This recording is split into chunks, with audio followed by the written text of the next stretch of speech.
5-ish Finkel here on The Current, and it's Monday, so it is Answer to Looch Day. There are, again, I remind you, no wrong answers, but this one's more on the factual side of things. Question being, what newsworthy musical event took place the year you were born? Pat on Twitter said Sun Records was founded. The NME published the first UK singles chart, 1952. Very cool. Craig on Facebook, Eddie Van Halen was born. That would be 55. Brian on Facebook, I was born in the year when the music died. 1959, of course, we know. Buddy Holly, Ritchie, Valens, the Big Bopper died in a plane crash. And of course, just as a side note, you know that Waylon Jennings was supposed to get on that plane because he was playing with the Crickets. But at that point, he was like, I don't care. Let the Big Bopper go. I'm a young man. I can do cocaine in the car.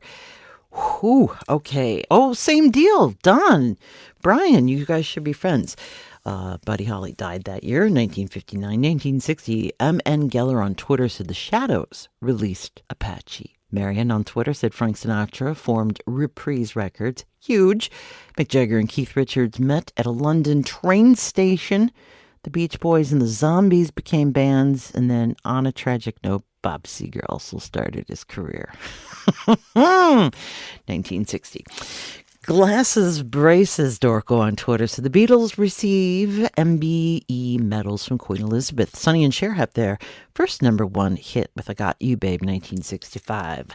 Liz on Twitter said Bob Dylan was booed, don't boo me, at the Newport Folk Festival for using an electric guitar. And there are still those who've never forgiven him. I just added that. 65. Rick on Facebook said 1966 was a monumental year for music on television, with the premieres of Batman, Star Trek, and the Monkees, bringing in 3 of the most iconic TV theme songs of all time, along with one of the first boy bands ever created. In addition, it was the year that Dr. Seuss's How the Grinch Stole Christmas first aired, which gave us Thurl Ravenscroft singing You're a Mean One, Mr. Grinch.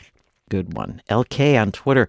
Jim Morrison was arrested on stage in Connecticut for, quote-unquote, disturbing the peace. Also, the Monterey Pop Festival took place, marking the start of the Summer of Love. 67 we're talking. Jimmy on Twitter said 68. David Gilmour joins Pink Floyd. There were no big festivals like Woodstock a year later, but Gilmour joining Pink Floyd is kind of a big deal. And we have Brian on Facebook. 2 weeks after I was born, the Beatles started recording the White Album, released it later that year. About a month after that was Elvis's televised comeback special, 1968. Sean on Facebook, Johnny Cash live at Folsom Prison was recorded. Yeah. 68. Brent on Facebook, 69. So obviously Woodstock, and also the Altamont free concert later that year. What could possibly go wrong with that?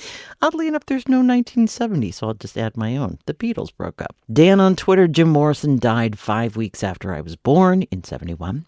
Daniel on Facebook, 1973, The Who released Quadrophenia. I love this one. Cheryl on Facebook, 1973, CBGB's opened, and the world was never the same.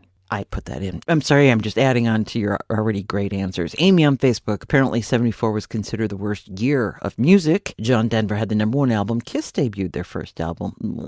Jay on Twitter, Captain and Tennille became omnipresent on the radio dial, pledging that love would keep them together. 75. JD on Twitter said, Feedback, which would become U2, was formed a few weeks after I was born. 76. Renee on Facebook, I was born in 1979, the year disco died. And piggybacking on that, Heidi on Facebook said the Chicago White Sox hosted Disco Demolition Night at Comiskey Park. That was sponsored by a very stupid local radio station. The event invited fans to bring their disco records to the stadium so they could be destroyed in a ceremony between the games of a doubleheader. When the Creative Records was blown up between games, fans began throwing records onto the field like frisbees. Several thousand people charged the field, leaving it in bad shape. White Sox were forced to forfeit the second game. Not to mention it was just an incredibly hateful, racist, and homophobic move on their part. Sarah on Facebook, 1979, Pink Floyd premiered their live version of The Wall. The Cure released their debut album, Three Imaginary Boys, and of course, The Knack released My Sharona. And then, there was that whole epic Sid Vicious arrest for murder, and then ODing. Just Josh on Twitter. John Lennon was shot and killed in December 1980. I'm glad that I was able to share the earth with him for a few months at least. I agree with that.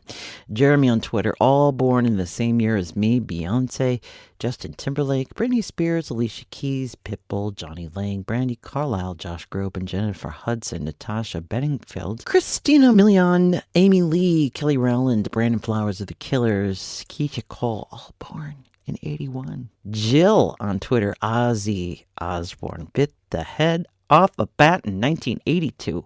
Maggie on Twitter, Prince canceled the original release of the Black Album. That would be 87. And finally, Elliot on Facebook, 1991, birth of Lollapalooza and death of Freddie Mercury. It's not a fair trade, but you guys have great answers. Thank you so much.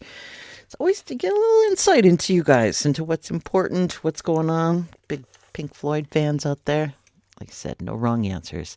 It's answer to Looch. Thank you very much.